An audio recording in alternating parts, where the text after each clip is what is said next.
y en a. Que la paix et la grâce de Dieu vous soient multipliées.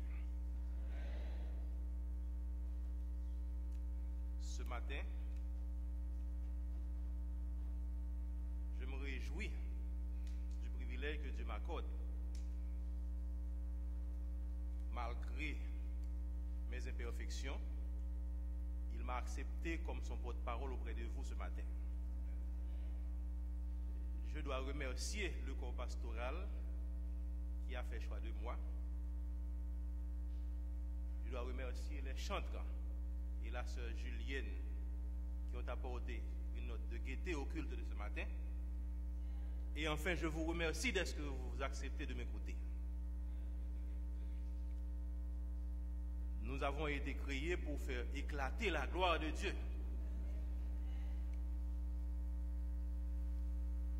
Et faire éclater la gloire de Dieu, c'est partout où nous passons. Mais Satan jaloux, envieux,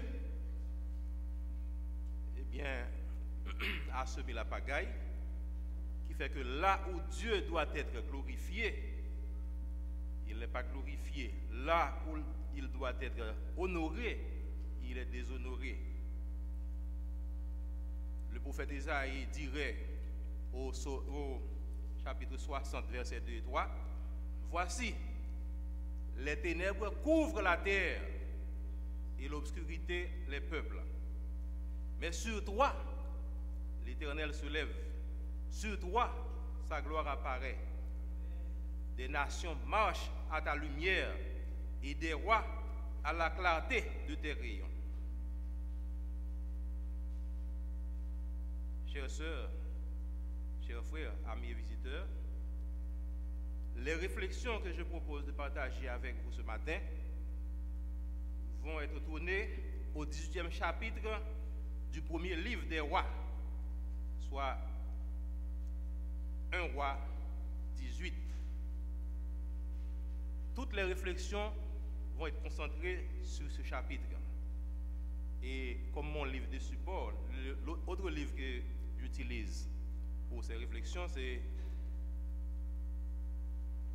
Prophète Zéwa. En partageant ces réflexions, je n'ai pas la prétention que je vais tout dire sur la richesse qu'il y a dans ce chapitre, et je n'ai nullement la prétention de vous apprendre quelque chose sur ce chapitre. Et si je devrais donner un titre aux réflexions de ce matin, je dirais « Confrontation sur le mont Carmel ». Qu'est-ce que je dis? Confrontation sur le mont Carmel. Prions le Seigneur. Notre Dieu, notre Père, malgré nos faiblesses, malgré nos imperfections, tu as fait choix de nous comme collaborateurs dans ta vie. Et ce matin, bien que nous sommes timides, tu veux que je sois ton porte-parole. Seigneur, je suis devant toi. Fais de moi un humble instrument entre tes mains par lequel tu parles à ton peuple. Assiste-nous ainsi. Pardonne nos péchés. Purifie-nous. Au nom de Jésus, nous t'en prions.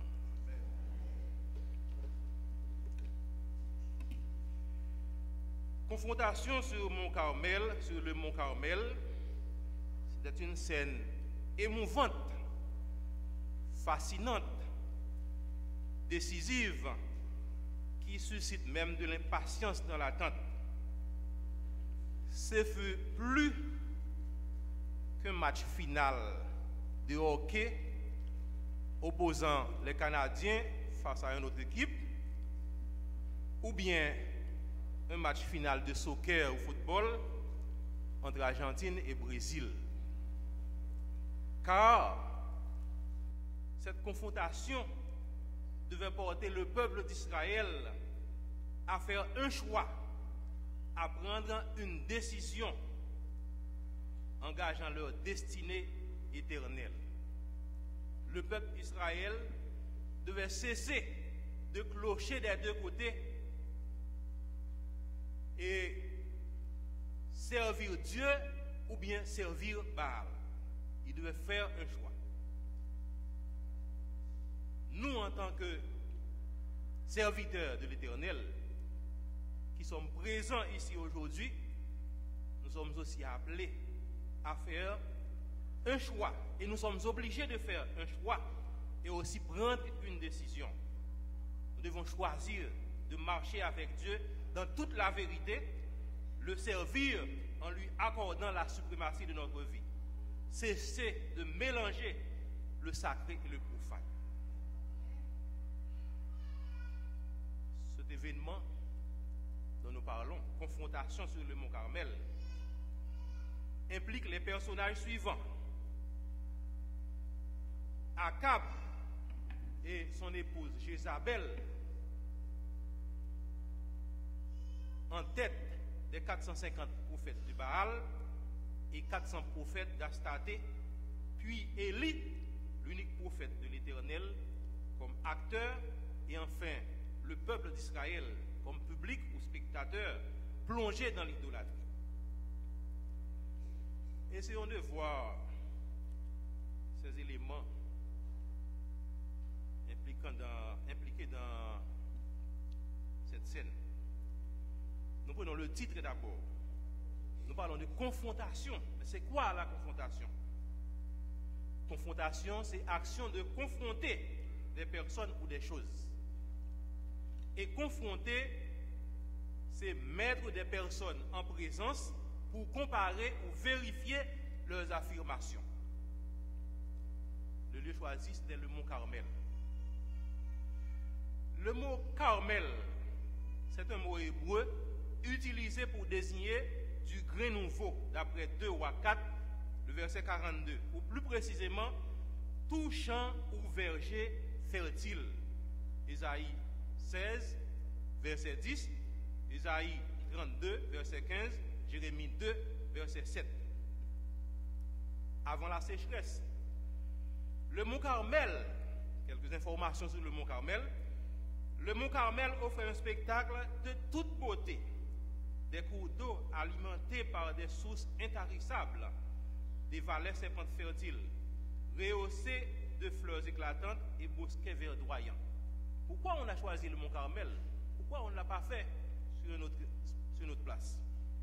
Ce spectacle magnifique n'offre plus de langueur sous le poids accablant de la malédiction. Les autels élevés à Baal et à Astarté se dressent dans des bosquets de feuillets. Mais sur l'un des points culminants de la chaîne des crêtes se trouve l'autel renversé de l'Éternel au profit des autels de Baal. Au pied du Carmel, des points favorables permettaient d'apercevoir tout ce qui se passait au sommet. C'est là que le Seigneur avait été déshonoré d'une manière si frappante par le culte idolâtre célébré à l'abri des pentes boisées du mont. C'est ce lieu qu'Élie choisit comme étant le plus en évidence pour faire éclater la puissance de Dieu et venger l'honneur de son nom. Nous autres, quel lieu choisit son nom pour faire éclater la puissance de Dieu et venger son honneur, l'honneur de son nom? Notre école, l'université, le marché, l'hôpital, un peu partout. Alors que, pendant que nous devons faire éclater la gloire de l'Éternel, nous devons relever l'honneur de son nom, nous profanons parfois notre propre lieu de culte par la façon de nous y comporter. L'autel ou la chair manque de respect pour l'autel ou la chair. Toutes sortes de paroles se disent pendant le culte. Sonnerie de téléphone parfois trouble le culte. la façon, des fois, de nous vêtir. L'emballage de bonbons déposés sur les bancs, des fois, des gommes mâchées, on les dépose à tort et à travers, sur et sous les bancs. Bouteilles d'eau vide déposées à tort et à travers. Des fois, on entre dans le temple avec nos bottes, de la boue sur les semelles. Où est le respect? Où est la révérence? Et que peut-on dire à nos invités? Tandis que nous sommes là pour honorer Dieu, nous sommes là pour révérer Dieu. Nous prenons les personnages. Parlons d'Akab d'abord. Akab était fils d'Omri et roi du royaume septentrional ou du royaume du nord d'Israël. Akab régna à la Samarie pendant 22 ans, de 940 à 919 avant Jésus-Christ. Et à sa mort, son fils Akazia lui succéda, d'après 1 roi 16, versets 28 et 29, 1 roi 22, versets 40 et 51. Omri, le père d'Akab, fut aussi un roi en Israël. Et on dit que Omri fit ce qui est mal aux yeux de l'Éternel, d'après 1 roi 16, verset 25. Donc on a raison de dire tel père, tel fils. De Jéroboam à Akab, Israël fut toujours gouverné par des rois qui n'avaient pas la crainte de l'Éternel. Mais le règne d'Akab était le plus mauvais d'Israël en ce qui concerne le culte pur, un domaine très important pour le peuple. Non seulement Akab perpétua le culte corrompu, c'est-à-dire adorer Dieu par des veaux d'or, mais il laissa le culte de Baal contaminer Israël, surtout après son mariage avec Jézabel, qui était fille de Baal. Et Baal, qui fut un roi de Sidon, un roi païen, un roi de facto, qui fut aussi un prêtre d'Astarté. Sous l'influence de Jézabel, ce Akab-là pratiqua le culte de Baal, lui bâtit un temple et dressa un poteau sacré en l'honneur d'Astarté. 1 roi 16, versets 30 à 33. Cela facilita la prolifération des prophètes de Baal, qui fut au nombre de 450, et des prophètes d'Astarté ou bien prophètes de poteau sacré, qui fut au nombre de 400. Tous ces prophètes-là étaient nourris à la table de Jézabel. À cette époque-là, le roi était un double personnage. Il était non seulement un personnage politique, mais il était aussi un représentant de Dieu. Il devait conduire le peuple vers Dieu. L'apostasie qui sévissait à l'époque d'Akab était le résultat de nombreuses années de péché. Peu à peu, Israël s'était détourné du droit sentier. Génération après génération refusait de suivre la voie du bien et la grande majorité du peuple se livrait aux puissances des ténèbres. Prophète 0, page 96, 4e paragraphe. Face à cette idolâtrie effrénée, l'Éternel a dû intervenir en suscitant le prophète Élie. Le prophète Élie, c'est l'Éternel est Dieu, c'est ce que veut dire Élie. Il y a plusieurs Élie dans la Bible, mais ce Élie dont nous parlons veut dire l'Éternel est Dieu.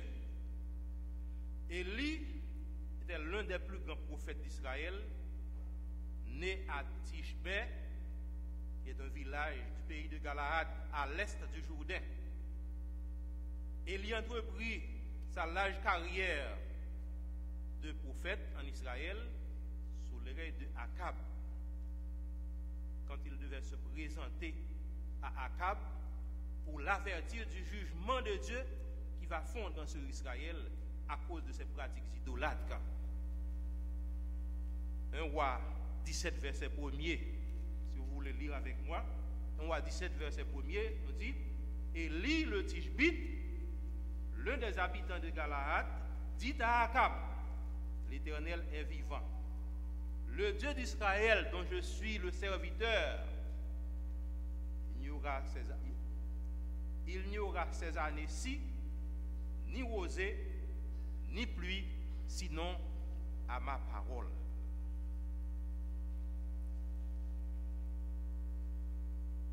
Cette sécheresse, cette famine que connaîtrait le pays, selon Luc au chapitre 4, verset 25, et Jacques au chapitre 5, verset 17, cette situation allait durer 3 ans et demi. En recevant ce message, Élie prit ses responsabilités et se présenta courageusement devant le roi et lui délivra le message sans truquer. Il n'a pas dit au roi ce que le roi voulait entendre.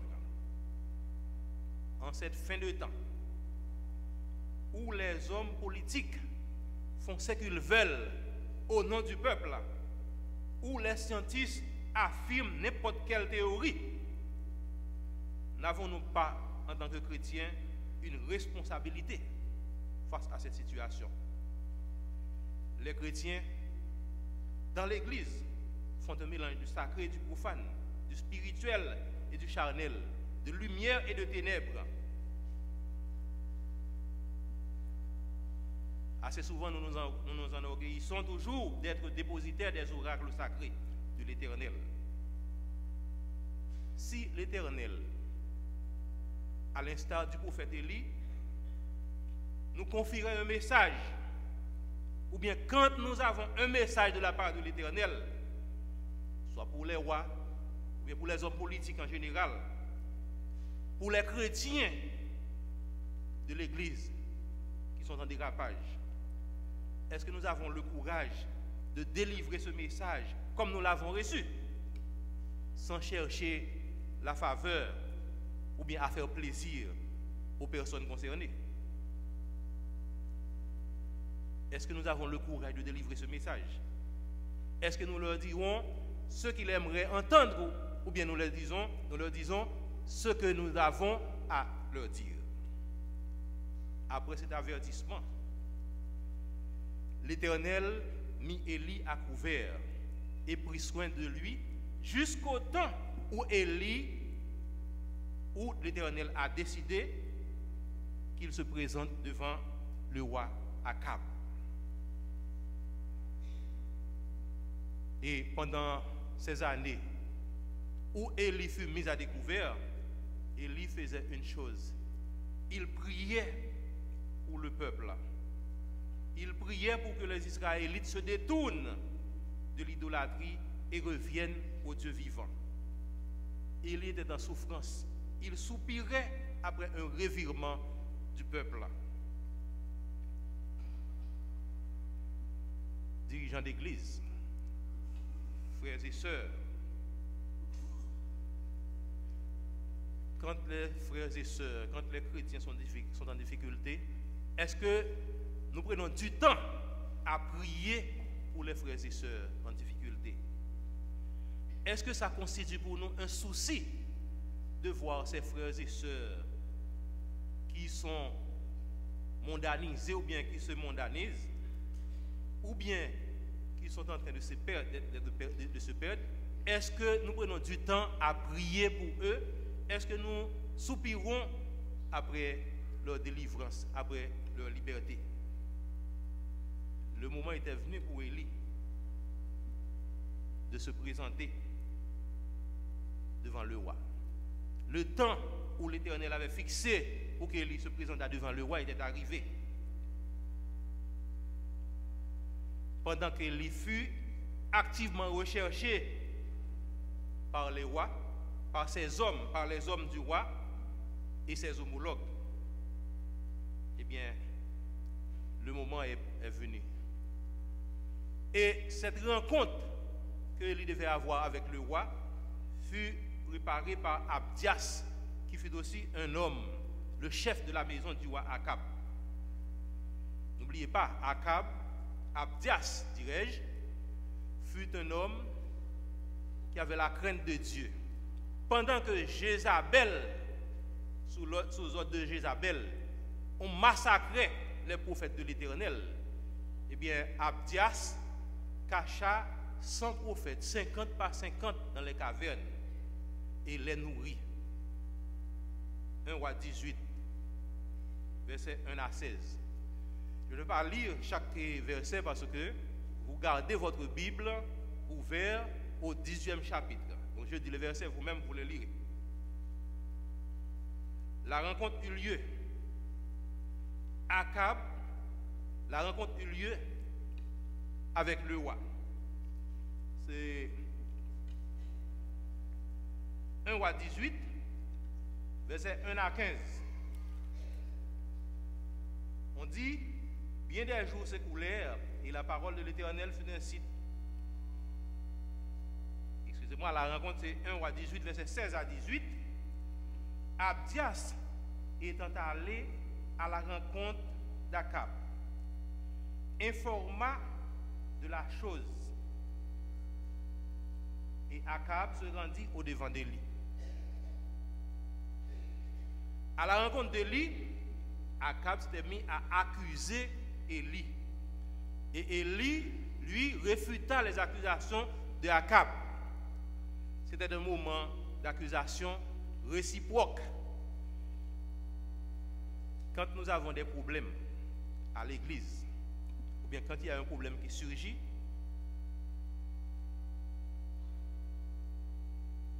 nous n'avons pas à nous accuser l'un et l'autre.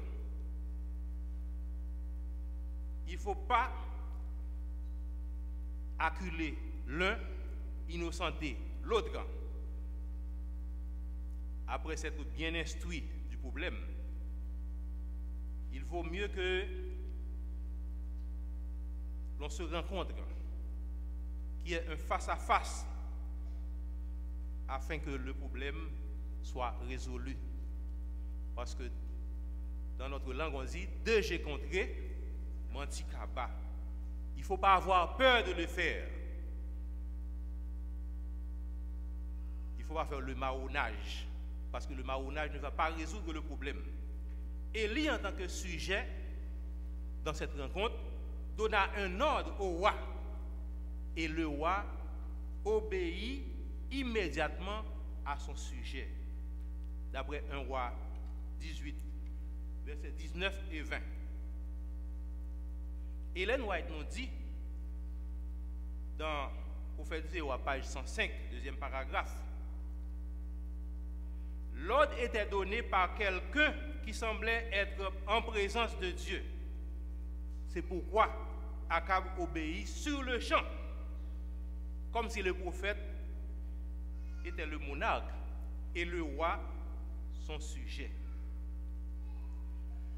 Lorsque vous êtes serviteur de Dieu, sa présence doit être visible dans votre vie en toutes circonstances. Amen.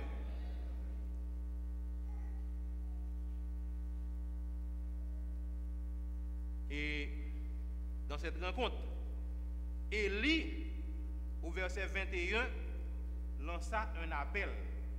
Élie dit,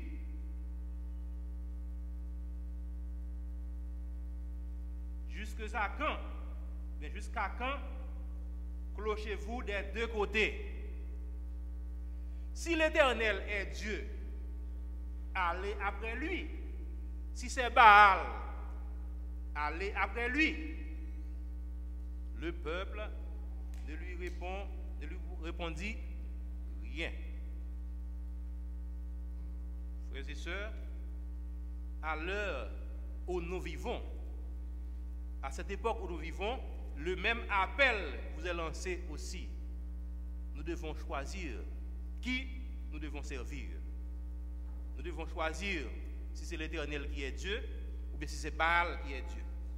C'est la raison de cette confrontation sur le mont Carmel. On devait choisir, on devait savoir, on devait résoudre ce problème. Parce que la confrontation eut lieu, il y avait un problème.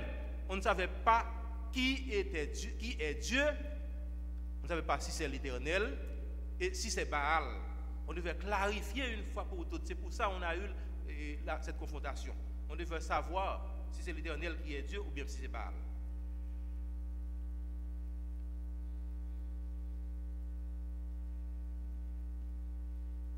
À ce sujet, le peuple ne répondit pas un mot. Pas une seule personne de cette assemblée nous a affirmé son attachement au Seigneur. L'ignorance et l'erreur s'étaient étendues en Israël, tel un sombre nuage.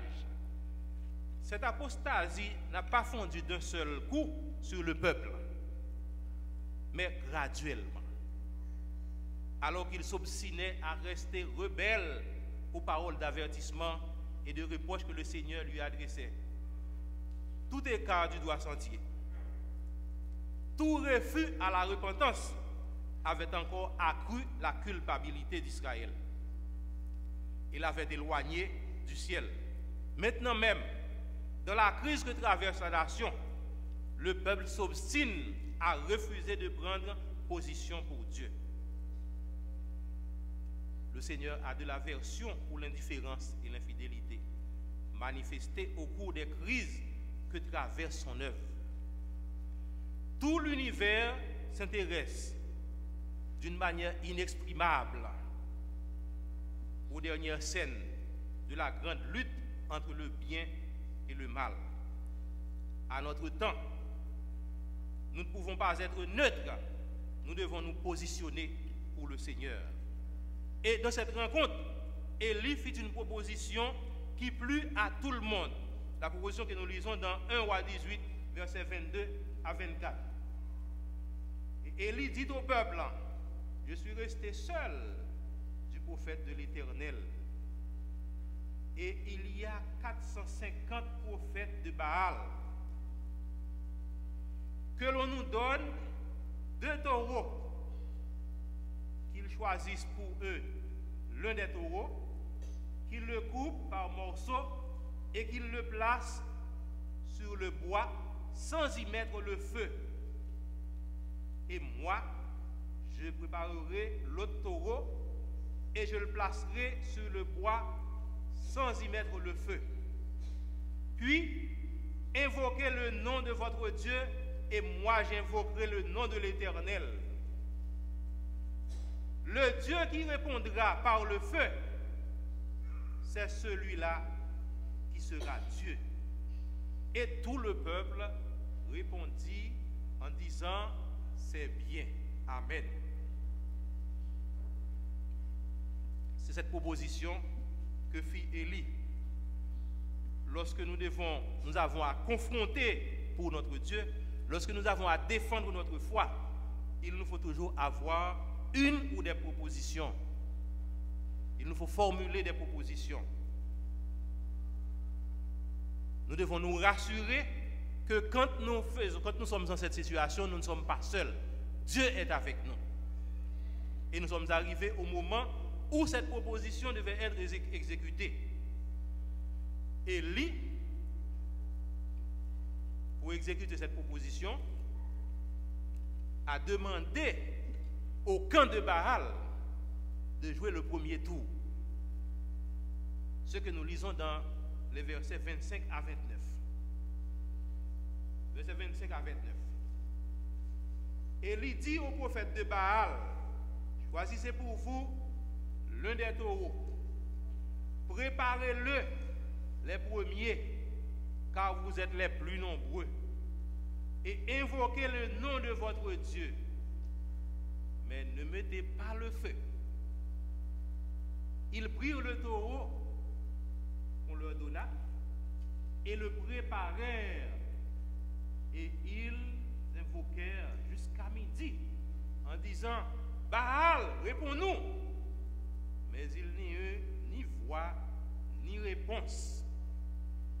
Et ils sautaient devant l'autel qu'ils avaient fait.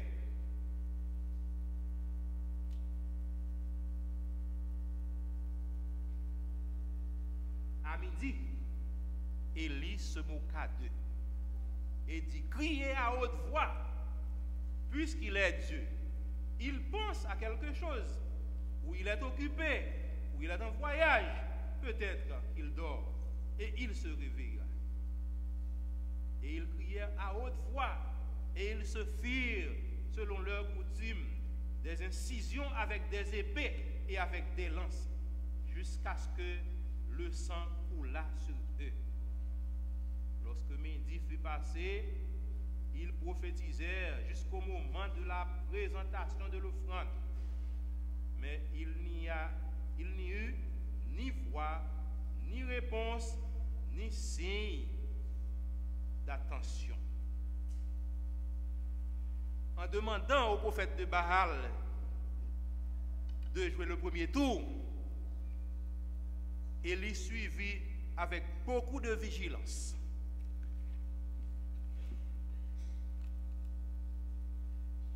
Pendant qu'il plaisantait, qu'il ridiculisait même les prophètes de Baal et d'Astati. En ce sens, la servante du Seigneur nous dit, mais Élie épie chacun de leurs gestes. Et les prêtres, espérant contre toute espérance, continuent à se livrer à leurs pratiques insensées. Avec quelle joie Satan ne serait-il pas venu au secours de ceux qu'il trompait et ceux qui se consacraient à son service pour faire jaillir l'éclair qui aurait consumé le sacrifice? Mais Dieu a prescrit des limites à l'ennemi de nos âmes. Il a restreint son pouvoir et tous ses desseins ne sauraient communiquer une seule étincelle sur l'autel de Baal. Amen.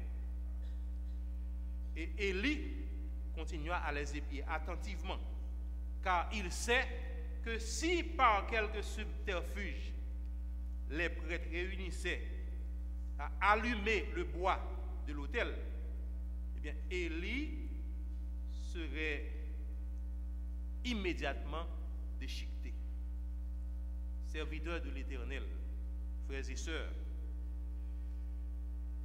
nous devons être simples, matures, à l'instar d'Élie, mais nous ne devons pas être des simplistes, ni négligents. Nous devons être très attentionnés, très attentifs à ce qui se passe devant nous. Le tour de Élie maintenant de présenter son sacrifice était arrivé. Dans 1 Roi 18, versets 30 à 35.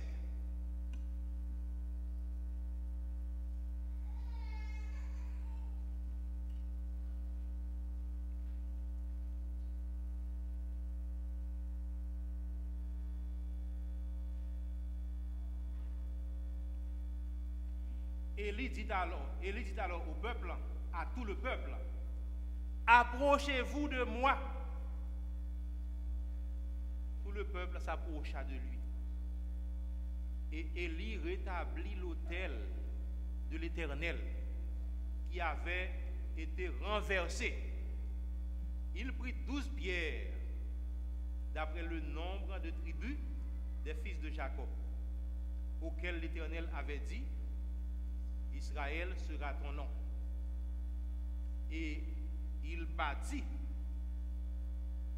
avec ses pierres un autel au nom de l'Éternel. Il fit autour de l'autel un fossé de la capacité de 2 mesures de semences. Il arrangea le bois, coupa le taureau par morceaux et le plaça sur le bois. Puis il dit, remplissez d'eau 4 cruches et versez-le sur l'holocauste. Il dit, faites-le une seconde fois. Ils le firent une seconde fois. Faites-le une troisième fois.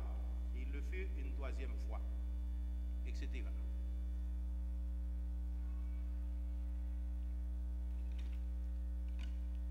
Et il dressa l'autel. En dressant l'autel, Élie manifestait le respect qu'il éprouvait pour l'alliance contractée avec Israël.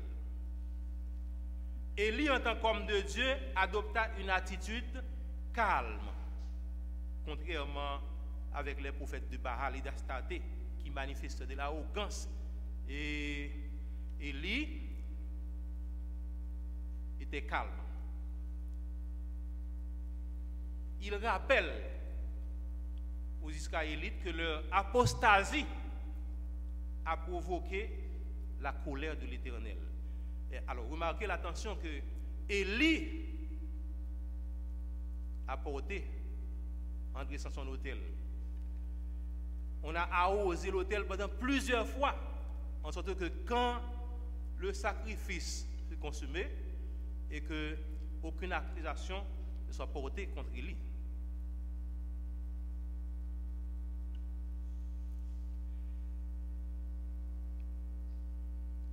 Élie rappelle alors aux Israélites que leur apostasie persistante a provoqué la colère de l'Éternel. Il leur demanda d'humilier leur cœur et de revenir au Dieu de leur père afin d'ôter la malédiction qui pèse sur le pays. Élie adressa une prière très simple. Il intercède auprès de Dieu comme s'il savait que Dieu était là à l'écouter. Élie prie simplement avec ferveur, qu'il demanda à Dieu de faire éclater sa supériorité sur Baal afin qu'Israël puisse revenir à lui. Lisons la prière de Élie dans 1 roi 18, versets 35 à 37. L'eau coula autour de l'autel, excusez-moi, c'est au verset 36e. Éternel, Dieu d'Abraham, d'Isaac et d'Israël, que l'on sache aujourd'hui que tu es Dieu en Israël, que je suis ton serviteur et que j'ai fait toutes ces choses par ta parole. Réponds-moi, Éternel, réponds-moi, afin que ce peuple reconnaisse que c'est toi, Éternel, qui es Dieu et que c'est toi qui ramène leur cœur. Avant même de fermer la bouche, le feu de l'Éternel, au verset 38, tomba et il consuma l'holocauste, le bois, les pierres et la terre, et il absorba l'eau qui était dans le fossé. Au moment du sacrifice d'Élie, un silence solennel plane alors sur tous. Les prophètes de Baal, tremblants d'épouvante, conscients de leur culpabilité, et s'attendent à un châtiment rapide. Et ce châtiment ne tarda pas à venir, parce que les prophètes de Baal ont assisté avec consternation à la merveilleuse démonstration de la puissance de l'Éternel. Dans leur défaite et en présence de la gloire divine manifestée, ils refusent de se repentir de leur mauvaise conduite. Ils veulent continuer à servir Baal. Ils se montrent aussi prêts au châtiment. Et à ce moment-là, Dieu ordonne à Élie de les détruire. Ce n'est pas Élie qui les détruit de ses propres mains, mais sur l'ordre de l'Éternel, et l'Éternel donne l'ordre à Élie, et Élie, le peuple, a reçu l'ordre d'Élie, et le peuple a agi. Ils ont pris les prophètes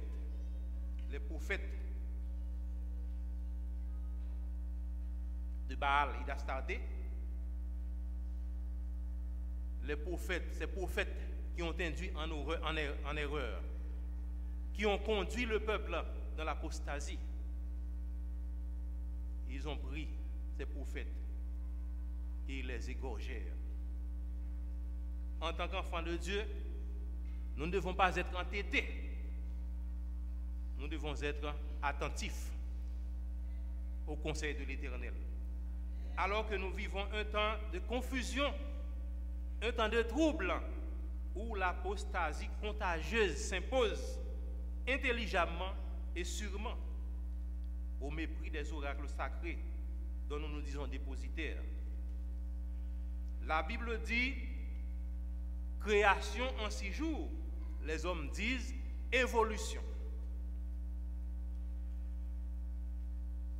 On parle dès la naissance et avec la technologie avancée, avant même la naissance, on connaît le sexe de l'enfant. Et à travers la Bible, on parle d'enfant mâle, enfant femelle. Alors que les hommes disent, les enfants n'ont pas de sexe. Au fil des temps, à un certain âge, ils pourront choisir leur sexe. Dieu créa un Adam et une Ève, mais pas 2 Adam ou 2 Ève. Et la Bible nous dit, l'homme quittera son père et sa mère et s'attachera à sa femme. Tandis que les hommes disent, l'homme quittera son père et sa mère et s'attachera à son homme.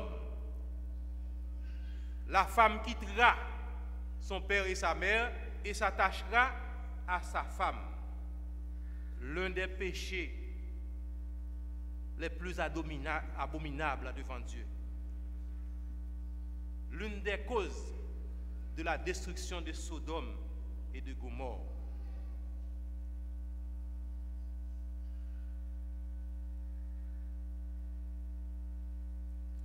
Des pratiques immorales auxquelles des fois même les chrétiens sont entraînés sans s'en rendre compte.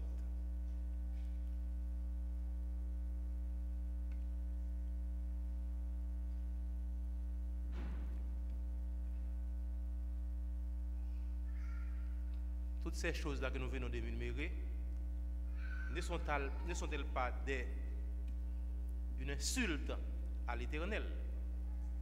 Toutes ces choses-là, quand elles se passent, est-ce qu'elles ne font pas que déshonorer Dieu? Et surtout, quand nous nous retrouvons dans ces endroits, nous ne pouvons même pas citer le nom de Dieu. Il y a des chrétiens qui refusent de dire si Dieu veut pour se conformer aux coutumes, aux cultures. Quand nous faisons silence, Dieu peut susciter des personnes à notre place pour parler pour nous, pour parler à notre place.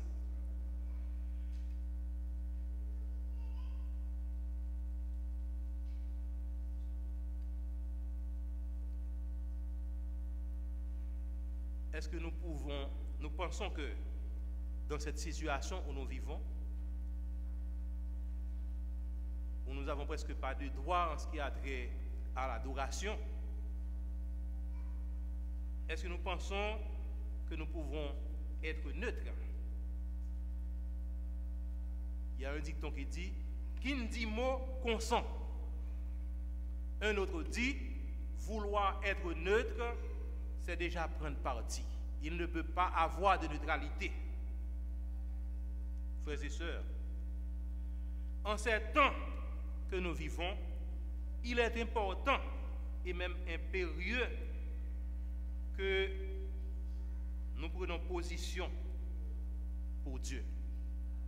Il est important et même impérieux que nous nous clarifions en ce qui a trait à notre foi. Il est important que nous nous positionnons parce que nous avons une mission. Nous devons faire éclater la gloire de Dieu et nous devons porter Dieu à ceux-là qui ne le connaissent pas encore. Nous devons révéler Dieu dans notre vie. Mais si nous nous laissons influencer par notre environnement, nous refusons de proclamer Dieu, nous refusons de prendre position pour Dieu, eh bien, qui va le faire à notre place?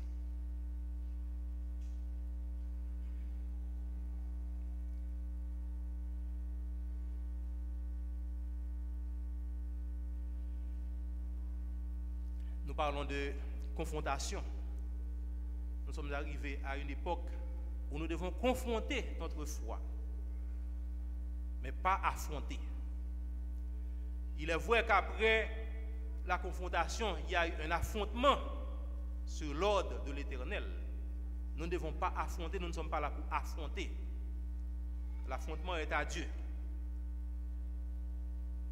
Pour confronter notre foi, pour confronter, en sorte que la gloire de l'Éternel soit éclatée, nous devons avoir de l'humilité.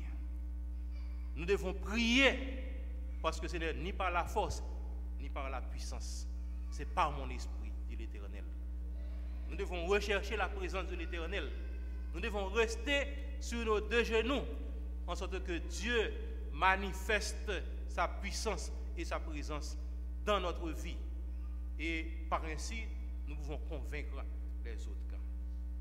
Frères et sœurs, si nous ne le faisons pas, d'autres le feront à notre place. Il vaut mieux de le faire au lieu de ne pas le faire.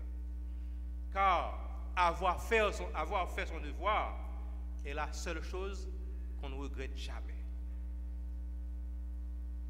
Pour finir, je vous invite, frères et sœurs, amis visiteurs, à ne pas oublier que nous sommes créés pour faire éclater la gloire de l'Éternel. Et nous devons faire éclater la gloire de l'Éternel partout où nous passons. Donc Dieu doit être présent dans notre vie. Que le Seigneur, dans sa grâce infinie et dans son amour incommensurable, nous soit en aide et qu'il nous bénisse.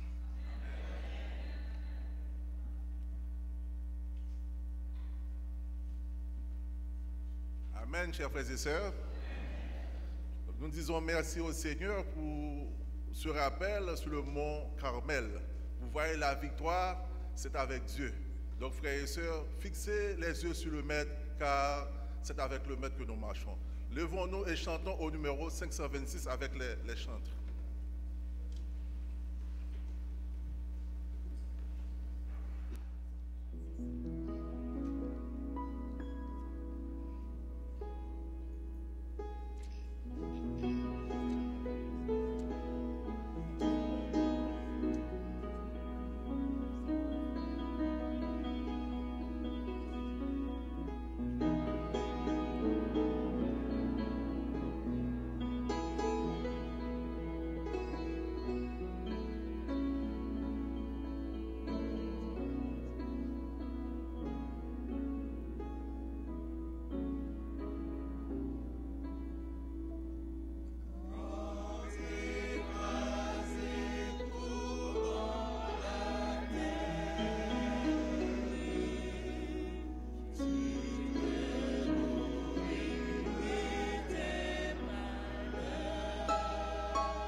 notre Père, merci d'avoir été avec nous pendant ce moment. Tu nous as créés pour faire éclater ta gloire. Mais Satan, jaloux de cette gloire, il l'a revendiquée depuis au ciel. Et depuis lors, pour te donner gloire, l'humanité a toujours des embûches. Nous qui sommes ici, nous voulons te glorifier. Nous voulons faire éclater ta gloire. Nous voulons t'honorer partout où nous passons. Nous n'avons que le vouloir. En tant que notre Créateur et notre Maître, notre pourvoyeur par excellence, nous te supplions de produire en nous le vouloir et le faire selon ton bon plaisir. Et aide-nous à te refléter partout où nous passons et dans tout ce que nous faisons. Bénis chacun de nous alors que nous allons nous retirer de devant ta face. Veuille nous accompagner et que le reste de la journée, nous continuons à être en ta présence. Nous te prions au nom de Jésus qui vit et qui demeure au siècle des siècles.